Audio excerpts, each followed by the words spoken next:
et joie famille, paix et joie, paix et joie, paix et joie. Alors je salue toutes les personnes qui nous rejoignent de différents pays en dehors de l'Angleterre. Donc on a quoi? La France, la Côte d'Ivoire, la Martinique, la Guyane, l'île Maurice, la Suisse, l'Italie, etc., etc. Je vois tellement de différents pays, voilà, et c'est vraiment une grâce de pouvoir être tous réunis comme ça sur une même plateforme par, on va dire, le miracle des NTIC. Et voilà, la famille de Dieu s'étend, elle est grande, elle est large parce que nous avons le même Père qui est Dieu le Père. Amen, amen, amen, amen. Alors, sans plus tarder, nous allons passer à cette autre étape qui est l'étape de la prédication de la parole. Et en ce soir, le Seigneur a bien voulu que je sois votre hôte pour ce temps spécial. Alors, c'est moi que le Seigneur a choisi pour passer le message de ce soir.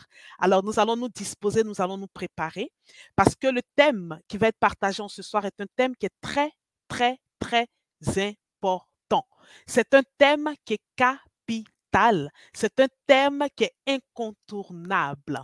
Et le thème dont je vais te parler aujourd'hui, que je vais te prêcher en ce soir, est le thème de la puissance de la prière. Alors, si tu me vois de temps en temps regarder sur le côté, c'est parce que j'ai mis quelques notes ici pour m'assurer que je te donne les versets bibliques qui vont t'aider à pouvoir nourrir ta foi, nourrir ce que tu vas recevoir aujourd'hui. Parce qu'à la suite de cette prédication, il te faudra partir encore dans la parole pour t'imprégner de ce qui sera partagé.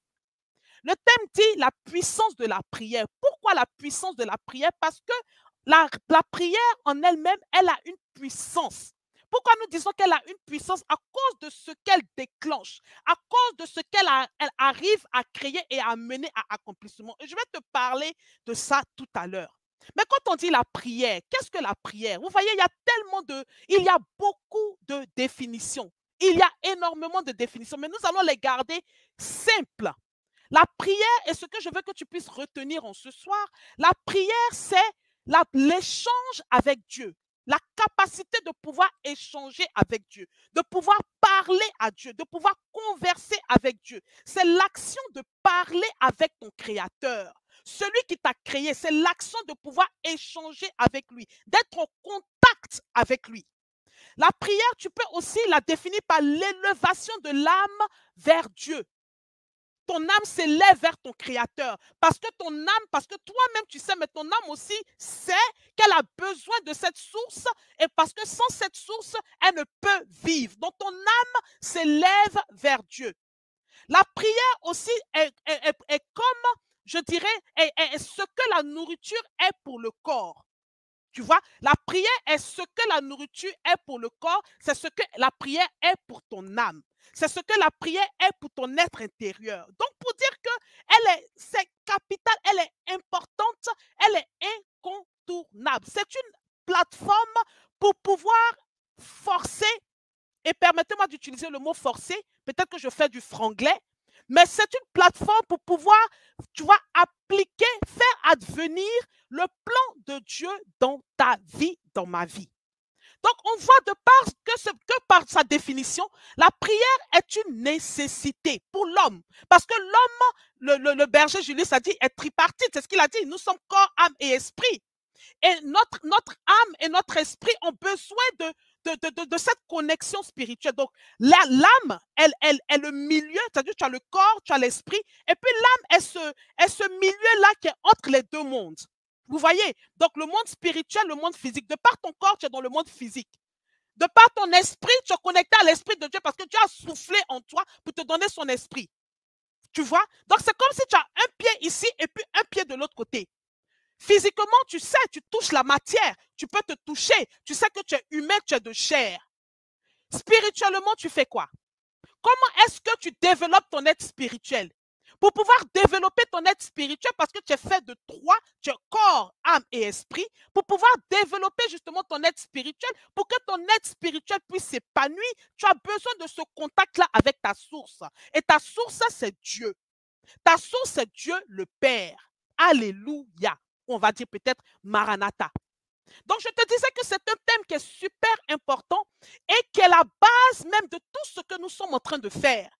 On peut faire beaucoup d'activités, on peut prêcher, on peut poser beaucoup d'actes prophétiques, mais si tout ça n'est pas accompagné de la prière, malheureusement, tu ne pourras pas voir le fruit de tout ce que tu es en train de faire.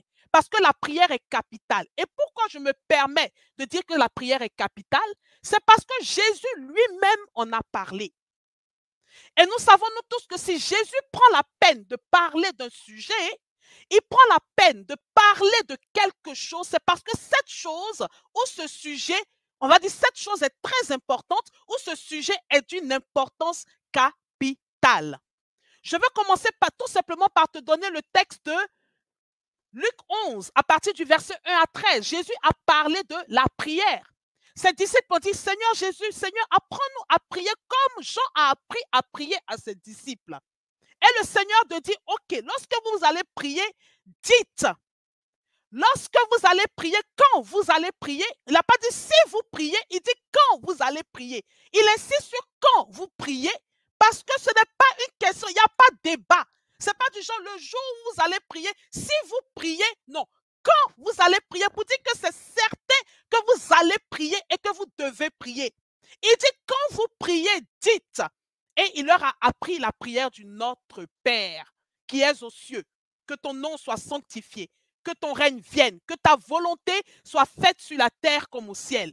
Donne-nous aujourd'hui notre pain de ce jour. Pardonne-nous nos offenses comme nous pardonnons aussi à ceux qui nous ont offensés. Et ne nous laisse pas entrer en tentation, mais délivre-nous du mal. Alors le Seigneur Jésus-Christ a pris la peine de montrer le schéma de la prière en leur apprenant le Notre Père. Pour dire que la prière est importante. Mais deuxièmement, il y a un autre texte que je veux te donner. Et c'est ce texte qui va appuyer notre grand débat de ce soir. C'est le texte de Luc, toujours en Luc, au chapitre 18, à partir du verset 1 jusqu'au verset 8. Et permets-moi de te lire ce passage, parce que ce passage va te faire du bien. Écoutez bien. Luc 18, à partir du verset 1 jusqu'au verset 8. Et c'est Jésus qui parle. Donc, importance capitale, socle de nos vies. Comme j'ai vu une sœur écrire tout à l'heure. Il dit ceci. Pour montrer qu'il est nécessaire de prier constamment, sans jamais se décourager, Jésus raconta à ses disciples la parabole suivante. Il y avait dans une ville un juge qui ne craignait pas Dieu et qui n'avait d'égard pour personne. Il y avait aussi dans cette même ville une veuve qui venait constamment le trouver pour lui dire « Défends mon droit contre mon adversaire ». Pendant longtemps, il refusa. Mais il finit par se dire « J'ai beau ne pas craindre Dieu et ne pas me préoccuper des hommes. Cette veuve m'ennuie. Je vais donc lui donner gain de cause pour qu'elle ne vienne plus sans cesse me casser la tête. » Le Seigneur ajouta, notez bien comment ce mauvais juge réagit. C'est Jésus qui dit ça. Il dit, notez bien comment ce mauvais juge réagit. Alors, pouvez-vous supposer que Dieu ne défendra pas le droit de ceux qu'il a choisis et qui crient à lui jour et nuit et qu'il tardera à leur venir en aide? Est-ce que vous pouvez imaginer ça? Jésus leur demande. Moi, je vous dis qu'il défendra leurs droits promptement. Seulement, lorsque le Fils de l'homme viendra, trouvera-t-il encore la foi sur la terre? Parole de Dieu Tout-Puissant. Nous rendons gloire à Dieu. Alors, ce texte est en train de nous dire, de nous donner une indication importante. Elle nous dit, afin de pouvoir montrer qu'il est nécessaire de prier constamment, donc voici le but pour lequel Jésus a donné cette parabole. Il voulait montrer à ses disciples qu'il est important, il est nécessaire de prier constamment, et puis il rajoute, sans jamais se décourager, sans jamais baisser les bras, sans jamais abandonner. Il dit, pour montrer qu'il est nécessaire de prier constamment, voici ce que le Seigneur Jésus donne comme parabole à ses disciples. Le texte nous parle d'un juge. Et ce juge-là, la parole nous dit qu'il ne craignait pas Dieu. Pour dire qu'il n'avait pas une autorité sur lui. Il n'y avait pas quelqu'un qui pouvait, on va dire, être comme un baromètre pour sa vie. Il n'y avait pas quelqu'un à qui il devait rendre compte. Il ne craignait pas Dieu. Et puis la parole dit qu'il n'avait d'égard pour personne. C'est-à-dire, il s'en foutait de toute personne. Il s'en foutait. Il prenait ses décisions sans état d'âme, sans émotion. Rien ne pouvait l'influencer. C'est ce que lui, il voulait faire là. C'est ce qu'il faisait. Il dit, il ne craignait pas Dieu. En temps normal, s'il craignait Dieu, il allait être limité dans ses prises de décision. Il allait tenir compte de ce que les 10 commandements disent. Il allait tenir compte des préceptes de Dieu. Mais la parole de Dieu dit que nous avons en face de nous un juge mauvais, un juge méchant, un juge qui n'a pas d'égard pour son confrère humain, un juge même qui, en plus de ne pas avoir d'égard pour son confrère, il ne craint pas Dieu. Maintenant, le texte encore nous dit, en face de lui, il y avait une femme, mais cette femme, elle était veuve. Pourquoi le texte insiste sur le fait qu'elle était veuve? Le texte insiste parce que dans le peuple d'Israël, dans ce temps, au temps de Jésus là-bas, les veuves n'avaient pas de droit. Elles n'avaient pas de droit. Quand tu étais veuve là, tes moyens étaient maigres. Si vous vous rappelez, lorsque Jésus a donné comment on appelle ça, l'enseignement à ses disciples, de ces personnes qui venaient placer leurs offrandes dans le tronc de l'arbre dans le temple, et puis il a dit, cette veuve-là, avec ses maigres petites pièces, elle a donné beaucoup plus que tous les autres qui étaient venus se pavaner avec leurs grands dons. Donc, ils sont délaissés par la société. Les veuves, au temps de Jésus, elles vivaient dans un état précaire, elles étaient dignes de pitié. Pour dire qu'on avait pitié de. C'est pour ça que si vous voyez dans la parole de Dieu, Dieu Yahweh se fait le défenseur de la veuve et de l'orphelin. Parce qu'il n'aime pas l'injustice. Dieu n'aime pas l'injustice. Donc, c'était des personnes qui étaient délaissées, des personnes qui étaient victimes de mauvais juges. Elles n'avaient pas de droit. Il n'y avait personne pour pouvoir les protéger, pour pouvoir les défendre. Elles n'avaient pas les moyens de se prendre même des avocats pour dire que les avocats vont aller plaider en leur cas. Donc, pour dire qu'en face de ce mauvais juge qui n'avait aucune crainte de Dieu, il y avait en face de lui une femme qui n'avait aucune force, qui n'avait aucun soutien, qui n'avait personne sur qui elle pouvait compter. Cependant, le Seigneur Jésus-Christ dit, malgré ces deux situations opposées qui ont été présentées, cette femme a réussi à faire changer de position, a réussi à changer la décision du juge à cause de quelque chose qui s'est passé, à cause de quelque chose qu'elle a fait, à cause de sa prière. Le Seigneur Jésus dit, cette parabole vous est donnée pour que vous sachiez qu'il est important de prier continuellement, sans se fatiguer. Donc, c'est par sa prière, son intervention continuelle auprès de ce juge mauvais, la parole nous dit qu'elle a réussi à changer, à faire changer sa décision, à faire changer sa posture. Mais nous continuons. Lorsqu'on continue de lire le texte, il y a une partie qui dit « Pendant longtemps, il ne voulait pas lui faire gain de cause. » Pour dire qu'il y a un élément de longévité, il y a un élément de temps qui rentre en ligne de cause. Pour que cette femme puisse obtenir gain de cause à la fin, elle a dû intervenir, plaider pendant longtemps, nous dit la parole. Elle est venue, il a refusé. Elle est venue, il a refusé. Elle est venue frapper, il refusait. Elle repartait, elle revenait. Elle repartait, elle revenait. Et cette parabole, Jésus nous dit, à cause de sa persévérance, à cause de sa persistance, elle a réussi à changer sa situation. Elle a gagné gain de cause. Elle lui demandait, rends-moi justice face à mon adversaire, ceux qui m'ont fait du mal, ceux qui ont bloqué ma situation, ceux qui m'attaquent la nuit, ceux qui ont bloqué mon avenir par la sorcellerie, ceux qui ont arrêté ma destinée prophétique, ceux qui ont mis l'opprobre sur ma vie, ceux qui se moquent de moi. Il dit, face à toutes ces personnes-là, la femme, alors qu'elle n'avait aucun soutien, par son attitude, elle a réussi à transformer cette situation pour que justice lui soit rendue. Donc, nous voyons là qu'il y a importance capitale d'avoir une vie de prière. Parce que la prière en elle-même, elle est puissante. C'est une arme terrible. Elle a la capacité de faire changer une situation qui n'est pas en ta faveur. Et même si il n'y a rien autour de toi qui puisse assurer que tu obtiendrais cette faveur, par la prière insistante et persistante, tu peux obtenir changement de ta situation qui au début ne te favorisait pas. Par la même prière, tu as l'aptitude de renforcer le plan de Dieu, de faire advenir le plan de Dieu dans ta vie. Matthieu 16,7 nous dit quoi? Demandez et vous recevrez. Donc, par cette même prière, par la prière de demander, par la prière de parler à Dieu, par l'action de t'élargir avec Dieu, tu as la capacité de pouvoir recevoir ce que tu as demandé à Dieu. Il dit d'abord demander. Tu as nécessité de demander. Et le demander, c'est l'action de parler avec Dieu, l'action d'interagir avec Dieu, c'est-à-dire prier.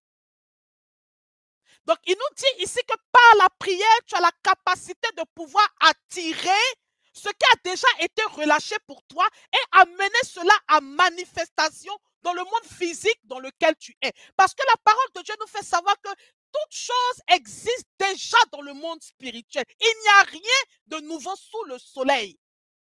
Tout existe déjà, tout a déjà été créé. Donc, ce que tu demandes à Dieu existe déjà en Dieu. Ce que tu attends de Dieu existe déjà dans le monde spirituel. Donc, ton rôle, c'est de trouver le mécanisme, la technologie pour pouvoir attirer ce qui est dans le spirituel et amener cela à manifestation dans le physique pour que tu puisses dire, ah, j'ai demandé et j'ai reçu. Matthieu 7,7.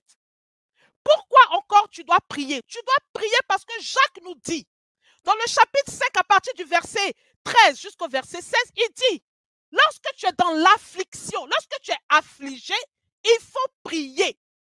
Alors qu'en général, si vous voyez bien, lorsqu'en général nous sommes affligés, on a tendance à dire, ah, moi je n'arrive plus à prier parce que vraiment je suis trop down, je déprime trop, je n'arrive pas à prier. Alors que Jacques nous dit, c'est justement même dans ce cas-là qu'il faut que tu pries. Tu veux voir un changement dans ta situation, c'est lorsque justement tu es affligé, tu es à terre, tu es à plat, tu n'as plus de force. Lorsque tu sens même que la force même te lâche, c'est là même que tu dois prier parce que c'est en ce moment-là que tu pourras voir quelque chose commencer à changer pour toi. Si tu ne pries pas, ta situation d'affliction ne pourra pas être transformée. Je te redonne le verset, c'est Jacques 5 à partir du verset 13 jusqu'au verset 16. Pourquoi encore il y a nécessité que tu puisses prier? Il y a nécessité que tu pries parce que c'est dans la prière que tu peux présenter tes pétitions. C'est dans la prière que tu peux présenter ta situation. Tout à l'heure, on a dit demandez et vous recevrez. Vous savez, il y a beaucoup de personnes qui font ça et ça, c'est un fléau parmi les enfants de Dieu. Souvent, on a beaucoup d'intentions dans le cœur. On désire vraiment que Dieu agisse. Et puis, on est continuellement dans cet état d'espoir. Vous voyez, on espère que Dieu puisse agir. Mais dans cet état d'espérance, tu n'as pas articulé le désir de ton cœur à ton Dieu. Alors qu'il y a une loi spirituelle qui dit que pour pouvoir recevoir, il faut demander. Souvent, on a ça en anglais, on dit in the back of your mind, c'est-à-dire derrière là-bas dans ton esprit. Tu te dis que bon, le Seigneur, il sait. Dieu sait, il sait que j'ai besoin d'un mari. Il voit que je suis triste tout le temps parce que je n'ai pas de mari, parce que je n'ai pas de femme, parce que je n'ai pas d'enfant, parce que je n'ai pas de travail, parce que je suis malade, parce que je souffre, parce que tout est bloqué dans ma vie. Dieu même là, il voit que tout est bloqué dans ma vie. Lui-même, il sait. Lui-même, Dieu même là, il sait que j'ai besoin de A, B, C, D. Mais la parole de Dieu dit quoi? Présentez vos supplications à Dieu. Il dit, demande pour que tu puisses recevoir. Donc, il y a un rôle que toi, tu dois jouer pour pouvoir recevoir. La technologie de réception, elle passe par le demander. Mais combien de fois nous prions? Combien de fois nous venons présenter nos pétitions à Dieu? Combien de fois nous lui disons, Seigneur, voici ce dont j'ai besoin. Clairement et de manière claire et spécifique. On ne le fait pas. Souvent même là, on ne prie pas. On avance comme ça dans l'espoir qu'un jour, quelque chose va se passer. Alors que ce n'est pas comme ça que ça se passe. La parole de Dieu nous dit quelque chose. Et ça, c'est dans le livre de Matthieu 13, à partir du verset 25 jusqu'au verset 30. La parole de Dieu nous dit, écoute bien, pendant que tout le monde dormait, et c'est Jésus qui est en train d'expliquer encore cette parabole, il dit, pendant que tout le monde dormait, son ennemi sema une mauvaise herbe au milieu du blé, puis il s'en alla. C'était la parabole que le Seigneur Jésus est en train de donner de ce champ-là où un paysan, on va dire ça comme ça, avait semé de bonnes graines. Et puis, pendant qu'il est parti, quand il est parti dormir, il s'est réveillé le matin. La parole dit que pendant qu'il dormait, l'ennemi, on dit son ennemi, l'ennemi est venu pour semer l'ivraie. Pour les personnes qui ont des jardins, vous savez, lorsque tu ne t'occupes pas du jardin, lorsque tu ne t'assures pas que voilà, les plantes sont arrosées, tu enlèves ce qui n'est pas bon, tu nettoies, tu mets les fertilizers, je sais pas, l'engrais, etc. Pour les personnes qui ont des jardins, si vous remarquez, même si tu n'es pas venu semer une autre graine dans ton jardin, arrivé à un moment, il y a des livrets qui commencent à pousser. Nous, on a expérimenté ça ici, on a un petit jardin derrière à la maison ici. Les herbes, de belles herbes, des fleurs, etc., etc. Arrivé à un moment, on a commencé à voir, on appelle ça ici weed, mais je ne sais pas en français, livret. Commençait à pousser dans le jardin. Et pourtant, nous n'avions pas semé de livret. La parole de Dieu dit que pendant qu'il dormait, c'est Jésus qui disait ça, Matthieu 13 à partir du verset 25 à 30, il dit pendant qu'il dormait, l'ennemi est venu semer de livret. Quand il s'est réveillé, il a vu que son jardin ou son champ était rempli de bonnes herbes et mélangé avec l'ivraie. Il voulait enlever l'ivraie et puis le Seigneur dit dans la parabole que il ne faut pas, on lui a dit ne touche pas parce que si tu cherches à toucher là, si tu cherches à enlever, tu vas enlever les bonnes herbes en même temps. Pour dire que pendant que nous sommes en train de dormir, l'ennemi sème l'ivraie dans nos vies. Quand on dit dormir, ce n'est pas forcément le dormir physique. Il y a le dormir physique. Parce que le dormir physique, pendant que nous sommes en train de dormir, c'est dans la nuit que les puissances des ténèbres aiment à opérer. Souvent, on dit à partir de minuit, ils sortent de leur corps. Les sorciers, lorsqu'ils rendent leur témoignage, ceux qui sont délivrés. À partir de minuit, ils sortent de leur corps, ils s'en vont opérer, ils font la projection astrale jusqu'à 3 heures du matin, le temps de rapidement rentrer dans leur corps. En tout cas, au moins du moins jusqu'à avant le lever du soleil, pour ne pas qu'ils soient bloqués hors de leur corps. Donc, pendant la nuit, pendant que tu es en train de dormir, il y a des choses qui se passent dans le spirituel. La parole de Dieu nous dit qu'il y a les puissances de la nuit. Pour dire qu'il y a des puissances, il y a des entités qui agissent. Eux, leur rôle, c'est d'opérer dans la nuit. Mais toi, tu dors. La parole de Dieu aussi, je dis, il y a le dormir physique, mais il y a aussi le dormir de manière spirituelle. Quand je dis de manière spirituelle, je veux dire le manque d'une vie de prière. Pendant que tu dors, pendant que tu permets que ta vie de prière descende, pendant que tu permets que l'assoupissement s'établisse dans ta vie parce que tu n'as pas de vie de prière constante, l'ennemi vient pour semer l'ivraie dans ta vie. On dit la nature a horreur du vide.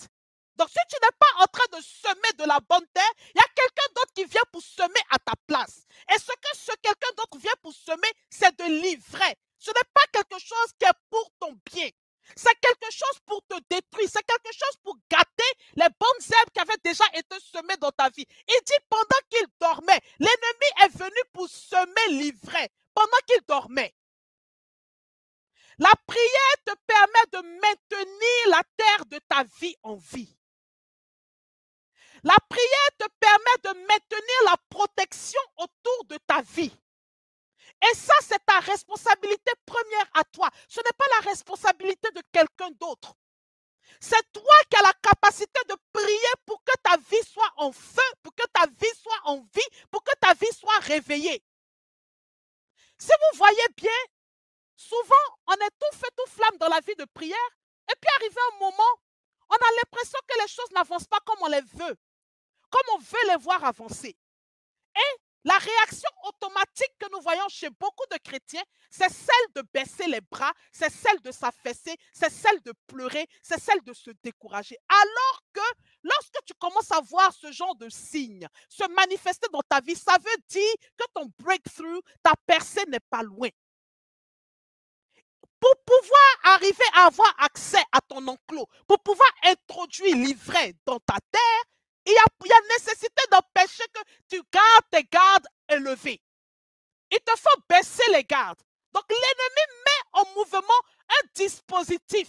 Il met en mouvement une stratégie. Il met en mouvement un plan de sorte à ce que tu puisses baisser les gardes parce que tu es sur le point de rentrer dans ta percée. Donc il faut empêcher que cette percée descende jusqu'à toi. Donc il faut que le feu descende.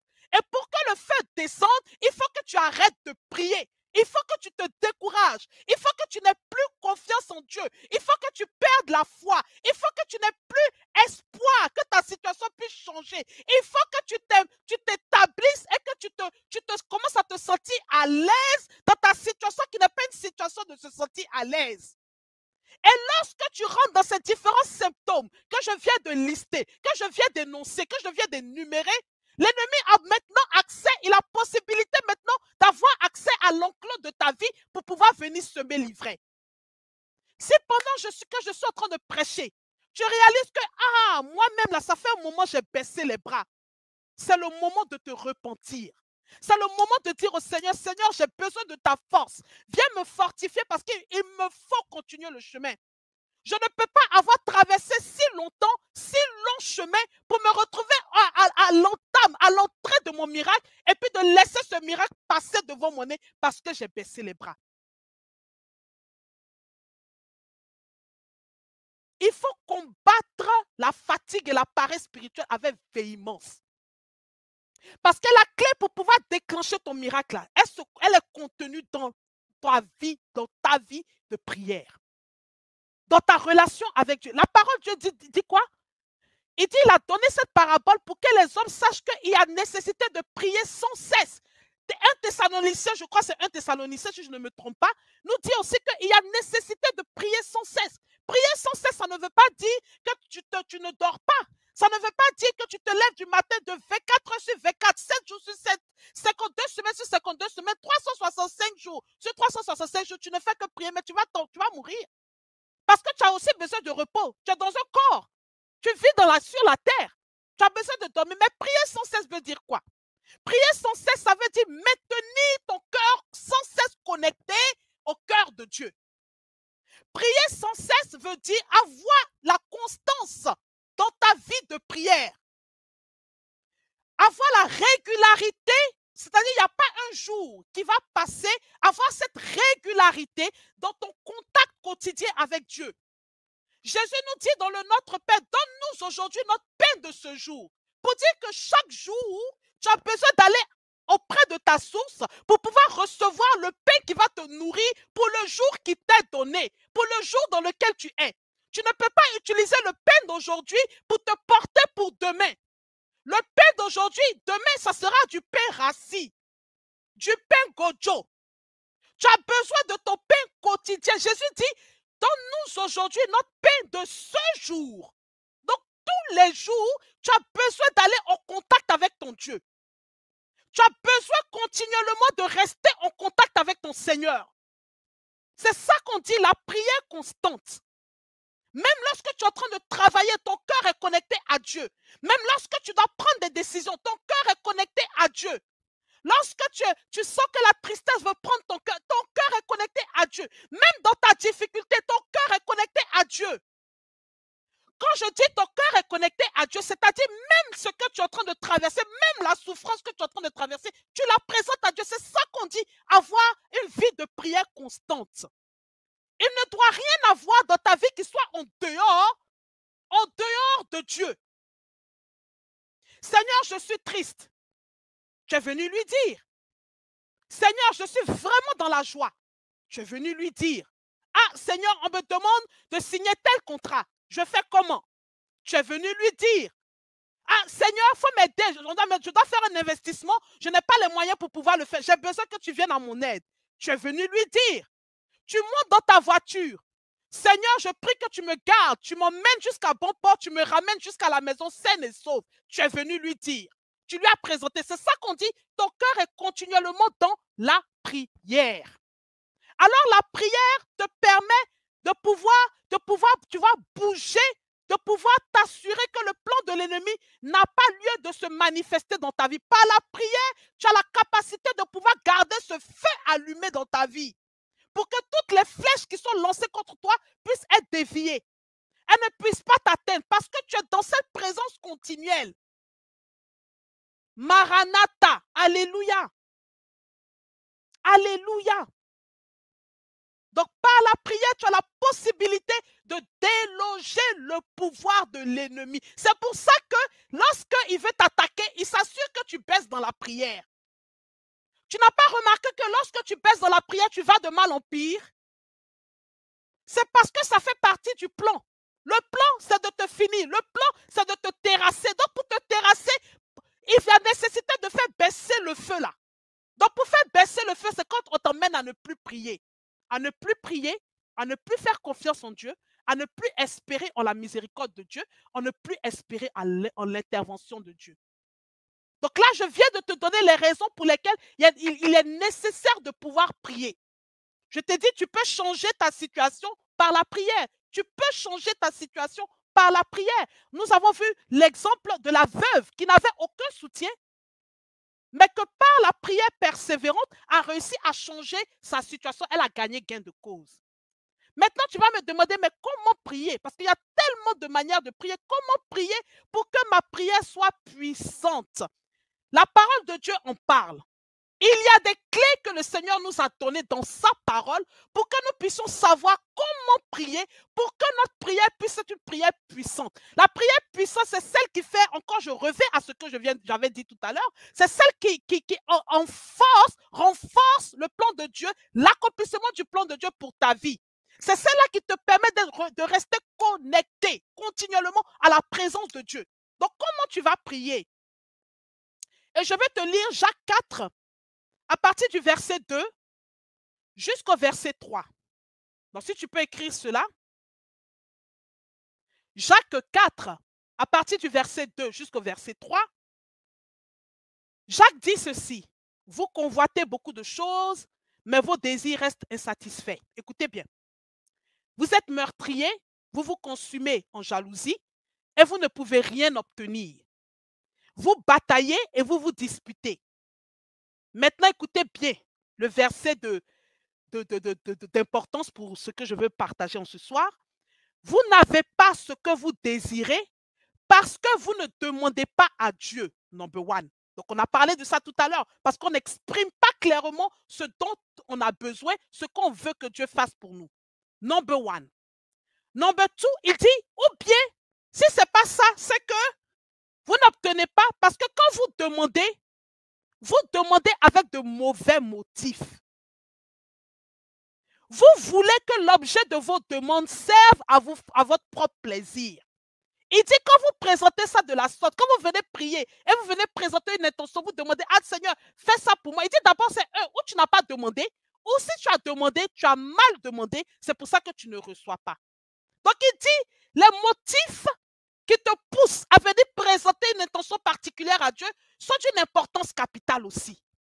Il dit, les motifs ont un rôle clé à jouer dans l'obtention de la pétition que tu es en train de présenter à Dieu. Donc, quels sont tes motifs?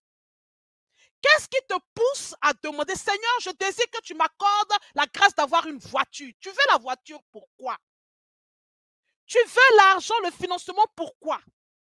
Tu veux le mari, pourquoi? Jésus nous a dit dans le Notre Père, notre Père qui es aux cieux, que ton nom soit sanctifié, que ton règne vienne. Que ta volonté soit faite sur la terre comme au ciel. La toute première terre dans laquelle ou sur laquelle la volonté de Dieu doit se faire, c'est la terre de ta vie. Aussi bien que la terre terrestre sur laquelle nous sommes. Que ta volonté soit faite sur la terre. Que ta volonté soit faite dans ma vie. Que ton règne vienne. Quels sont les motifs qui te poussent à présenter ton intention à Dieu? Est-ce que dans ce que tu présentes à Dieu, il y a la place pour l'avènement du règne de Dieu? Seigneur, je désire que tu me bénisses pour que je puisse soutenir ton œuvre. Ah Seigneur, il y a beaucoup de tes serviteurs qui comptent sur ta providence. Bénis-moi pour que je puisse être instrument de ta providence. Ah Seigneur, ouvre la porte, donne-moi le travail pour que je puisse subvenir à mes besoins, pour que je puisse m'occuper de ma famille, mais pour que aussi je puisse soutenir ton œuvre. Seigneur, donne-moi, accorde-moi le miracle de l'enfantement pour que par ce miracle, je puisse témoigner de ta puissance. C'est-à-dire, tout ce que tu présentes à Dieu, tu relis ça à ce qui a d'intérêt pour lui. Il dit, quand tu pries, tu dois dire dans le Notre Père que ton règne vienne. Donc, tu veux que le règne de Dieu avance. Pour que ta prière puisse être puissante, pour que ta prière puisse porter du fruit, il faut que ta prière soit connectée à l'avènement du règne de Dieu. Il faut que ta prière soit connectée à la volonté que le plan de Dieu s'accomplisse par ta vie. Oh Seigneur, utilise ma vie pour te glorifier. Seigneur, utilise ma vie pour démontrer ta puissance. Donc, il faut que tu checkes dans ton cœur. Et ça sera un de tes exercices spirituels. Nous allons prier tout à l'heure. Nous allons prendre un temps d'intercession. Je veux qu'on puisse prier. On va corrobocher tout à l'heure. Mais un des exercices spirituels que tu vas prendre et tu vas faire, et je suis dans mon sérieux le plus sérieux, tu vas checker les motifs, tu vas checker ce qui t'emmène à présenter, à demander, Seigneur, fais ci, Seigneur, fais ça, Seigneur, opère tel miracle. Seigneur, Jacques nous dit, les motifs là, s'ils ne sont pas bons, tu ne recevras pas ce que tu as demandé. Quels sont tes motifs? Tu vas devant la présence de Dieu, dans la sincérité. Et ça, tu dois le faire sans qu'il y ait quelqu'un à côté de toi. Parce que s'il y a quelqu'un à côté de toi, il y a certaines choses que tu ne pourras pas dire dans la sincérité. Seigneur, pourquoi je veux? Ah non, je veux parce que les gens se moquent de moi comme Pénina se moquait de la maman de Samuel. Les gens se moquent de moi. Donc vraiment, faut faire pour que, moi si je leur montre que je suis quelqu'un vraiment de valeur, Dieu ne va pas te donner. Parce que la raison pour laquelle tu désires le miracle que tu es en train de lui demander, c'est parce que tu veux prouver ton point. Tu veux toi aussi, tu trouves que c'est par ce miracle-là que tu auras de la relevance. En anglais, on dit relevance, que tu auras de l'importance. Donc Dieu ne va pas te donner. Ah non, Seigneur, accorde-moi le miracle là, parce que par ce miracle-là, voilà ce que je vais faire. Voilà ce que ça va pouvoir faire pour l'avancée de ton royaume. Ah, le Seigneur écoute. La maman de Samuel, qu'est-ce qu'elle a fait? La parole nous dit que chaque année, elle partait à Shiloh. Elle priait chaque année, elle partait à Shiloh. Mais elle priait avec le mauvais motif, comme Jacques nous a dit. Elle priait parce que sa rivale se moquait d'elle.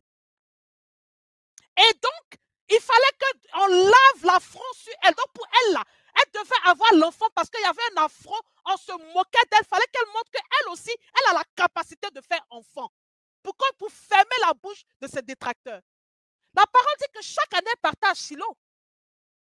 Mais chaque année, lorsqu'elle partait à Shiloh, rien ne se passait. Elle pleurait, rien ne se passait. Et puis un jour, elle a compris, elle est rentrée dans cette révélation parce que c'est une loi spirituelle. Ah, Seigneur va gagner quoi dedans? Yahweh va gagner quoi dans ce que je suis en train de lui demander? Mais la parole dit qu'il n'y a pas assez de serviteurs. Seigneur, je te donne mon enfant comme serviteur. Tout à coup, la parole de Dieu dit que le Seigneur a été interpellé puisqu'il a fait venir son prophète auprès d'elle. Et la prophétie a été relâchée sur la maman de Samuel.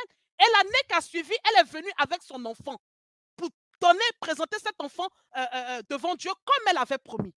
Qu'est-ce qui a changé? La parole de Dieu dit, elle a présenté, elle a fait un vœu à Dieu dans lequel Dieu avait un intérêt. La parole de Dieu aussi nous dit qu'elle a prié d'une manière différente de la manière dont elle priait avant. Au point où le prophète même pensait qu'elle était saoule. Et puis il a dit, mais femme, toi aussi, toi une jolie femme comme ça, hein? Classe comme ça, tu viens de te saoule. Et puis elle a dit, non, je ne suis pas saoule. C'est la meurtrissure qui est dans mon cœur que je suis en train d'exprimer comme ça à Dieu. Je suis en train de crier comme ça à Dieu parce qu'il y a une meurtrissure et je veux dans la sincérité présenter ma situation à Dieu. La parole de Dieu dit que c'est la prière fervente du juste qui est d'une grande efficacité. Comment tu pries? Pour que ta prière soit puissante là, elle a besoin d'être présentée à Dieu d'une certaine manière. Comment tu pries? Est-ce que lorsque tu pries là, tu pries de manière fervente? Comment tu pries? Comment tu présentes ta situation? Ta prière est comment? Elle est fervente? C'est quoi la prière fervente? C'est la prière qui émane de ton cœur, comme la maman de Samuel. C'est la prière que pendant que tu es en train de parler à ton Seigneur, tu n'as même plus conscience de tout ce qui t'entoure. Est-ce que tu as déjà expérimenté ça? Salutations à ma jumelle Sonia. Est-ce que tu as déjà expérimenté ça? La prière fervente. Comment tu pries? Des fois, on présente notre situation une fois dans la semaine. On n'a pas présenté jusqu'à ce le mois prochain, on va venir présenter encore. Ce n'est pas une prière fervente. Oh. I'm so sorry. Ça là. I'm sorry. Oh. Ça là, c'est pas prière fervente. Le Seigneur a dit quelque chose dans la parabole que j'ai lue pour toi tout à l'heure. Dans l'exemple de la veuve, il a dit quelque chose. Et ce quelque chose-là, je veux que ça te bénisse. Écoute bien, c'était Jésus qui parlait. Dans la parole de Dieu, il y a beaucoup de clés. Si tu lis la parole de Dieu avec l'Esprit de Dieu, tu vas découvrir les clés du royaume de Dieu qui sont jonchées, qui jonchent dans cette parole. Le Seigneur a dit quoi? Il a dit quoi? Par rapport à cette veuve, il dit, elle est partie, écoute bien. Le Seigneur ajouta, écoutez ce que dit le juste injuste, le juge injuste. Après, Jésus dit, et Dieu ne fera-t-il pas justice à ceux qu'il a choisis, donc ses enfants, toi, ma sœur Edwige, toi, mon frère Ephraim, toi, ma sœur Victorieuse, toi, ma sœur Valérie, et je peux citer vous tous vos noms. Nous sommes 160 personnes connectées en ce moment. Pour chaque personne connectée et chaque personne qui va nous prendre en différé tout à l'heure, ou même les jours à venir. Il dit, Dieu, c'est Jésus qui parle, Dieu ne fera-t-il pas justice à ceux qu'il a choisis, donc toi et moi, et qui crient à lui jour et nuit? Révélation. Il ne fera-t-il pas justice à ceux qu'il a choisis et qui crient à lui jour et nuit? Voici la clé.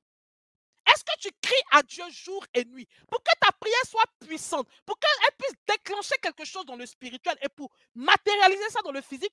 Il dit, si tu pries, si tu viens à lui jour et nuit, pour lui présenter, tu cries à lui jour et nuit, il dit ceci, est-ce que lui qui est Dieu là, il va les faire attendre? Et puis il dit, écoutez, Jésus dit, je vous le dis, il leur fera rapidement justice. Voici le mot-clé. Il leur fera rapidement justice. Je vais lire ça pour toi encore. S'il te plaît, tu vas méditer ce texte de Luc 18 à partir du verset 6 jusqu'au verset 8. Il dit, écoute, et Dieu ne fera-t-il pas justice à ceux qu'il a choisis?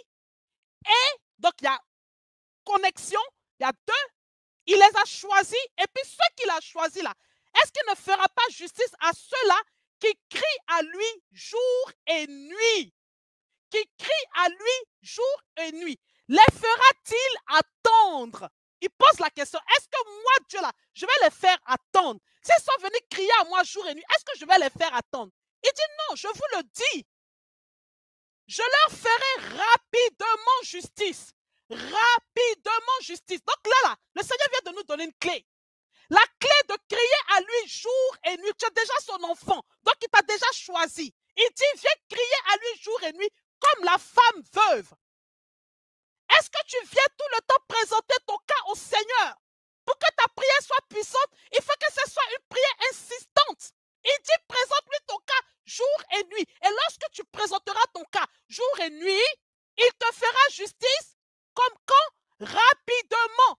Il y a des personnes qui disent, moi je suis fatiguée. Depuis Dieu ne fait rien pour moi. Il ne change pas ma situation. Mon couple est en train de battre de l'aile. Mes enfants sont dans la délinquance. Ils prennent la drogue. Je n'ai pas de travail. Mes mains sont trouées. Je n'ai pas d'argent. Rien ne va dans ma vie. Tout est bloqué pour moi. Il dit, pour que je te fasse justice rapidement, il faut que tu cries à moi jour et nuit.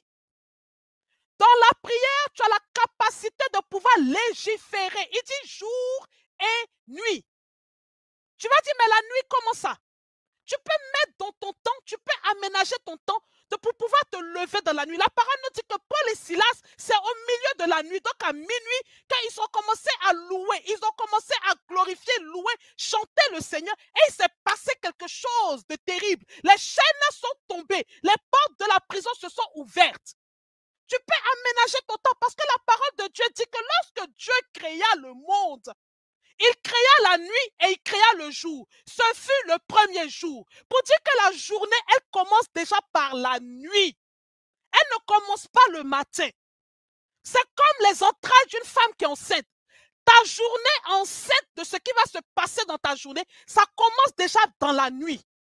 Il dit, Dieu créa la nuit et il créa le jour. Ce fut le premier jour. Pourquoi est-ce qu'il a commencé par la nuit?